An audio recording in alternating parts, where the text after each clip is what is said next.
Assalamualaikum warahmatullahi wabarakatuh. Alhamdulillah, alhamdulillahirabbil alamin wa bihi nasta'in wa ala umuri dunya waddin. Wassalatu wassalamu ala asyrofil anbiya'i wal mursalin sayyidina Muhammadin sallallahu alaihi wasallam. Amma ba'du. Alhamdulillah, pada kesempatan kali ini kita dapat berkumpul, kita dapat menikmati indahnya masa belajar kita di kelas yang insyaallah diberkahi Allah ini. Kemudian tak lupa kita bersyukur atas nikmat yang telah diberikan Allah Subhanahu wa taala. Kemudian yang kedua, salawat serta salam tidak lupa kita junjungkan kepada Nabi besar kita Nabi Muhammad sallallahu alaihi wasallam yang telah membawa kita dari zaman kegelapan menuju zaman yang terang benderang seperti saat ini. Nah, berdirinya saya di sini, duduk ya, duduk. Oke. Duduknya saya di sini untuk mempresentasikan tugas yang sudah diberikan oleh Ibu dosen, Ibu Jannah yang terhormat untuk mempresentasikan pentingnya menonton tontonan yang sehat. Nah, jadi untuk warga Indonesia ini menonton televisi itu sudah dijadikan sebagai aktivitas. Nah, untuk mendapatkan informasi tentunya. Karena informasi yang kita dapat dulu itu hanya didapat dari tiga media ya. Yang pertama radio, yang kemudian yang kedua itu televisi, dan yang ketiga itu koran. Nah, sekaligus menjadi hiburan bagi orang-orang dewasa maupun orang-orang yang berkembang lah di masanya. Nah, pilihan tayangan televisi semakin banyak karena emang maupun di luar negeri pun juga televisi menjadi pusat informasi dan pusat segala kajian-kajian, segala hiburan dan segala sesuatu yang berkaitan dengan media dan dunia seperti itu. Nah, yang akan kita bahas ini bagaimana sih cara memilih tayangan televisi yang berkualitas sehat. Nah, seperti itu. Tentunya hal ini bukan perkara yang mudah untuk sebagian kaum atau dari sebagian orang tua. Yang perlu dilakukan oleh orang dewasa. Nggak terbayang kalau misalnya anak-anak kita nanti, nah itu menonton tayangan-tayangan yang tidak sewajarnya atau tidak masuk dalam kategori umur mereka. Karena di dalam televisi ini itu banyak sekali tontonan-tontonan yang mengarah ke remaja bersama orang tua bahkan dewasa tontonannya seperti itu. Tapi tenang, ada beberapa manfaat yang bisa diperoleh ketika anak kita menonton tayangan televisi yang edukatif dan yang berkualitas.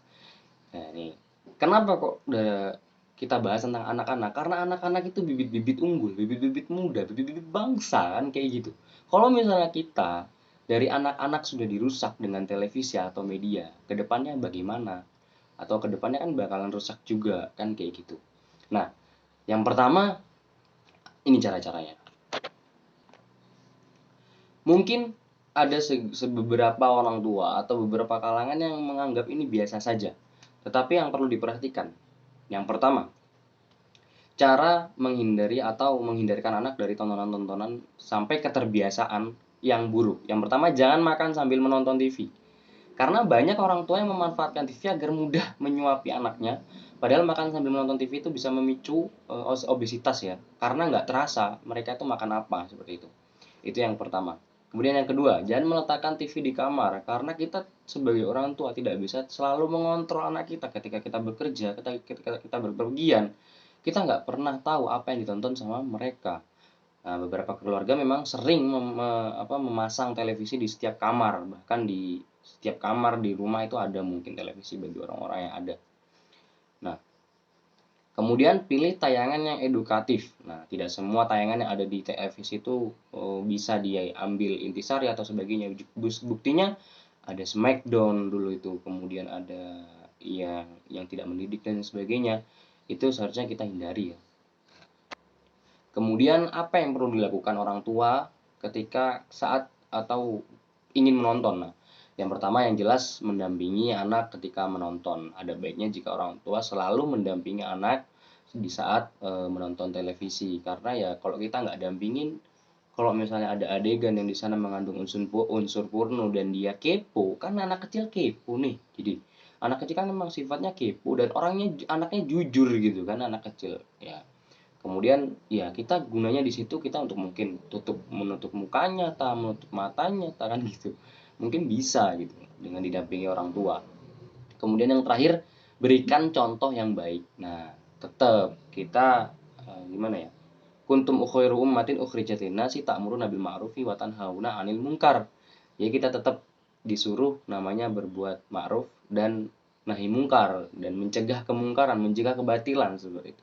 Nah, itu saja yang mungkin dapat saya sampaikan dan saya presentasikan. Kurang lebihnya mohon maaf apabila ada kesalahan dan kesalahan kalimat atau kata yang mungkin mengganjal atau gimana, ini jujur mepet sekali. Oke, segitu aja dari saya Muhammad Fathianul Haki, mohon pamit undur diri. Sekian, wassalamualaikum warahmatullahi wabarakatuh. Terima kasih.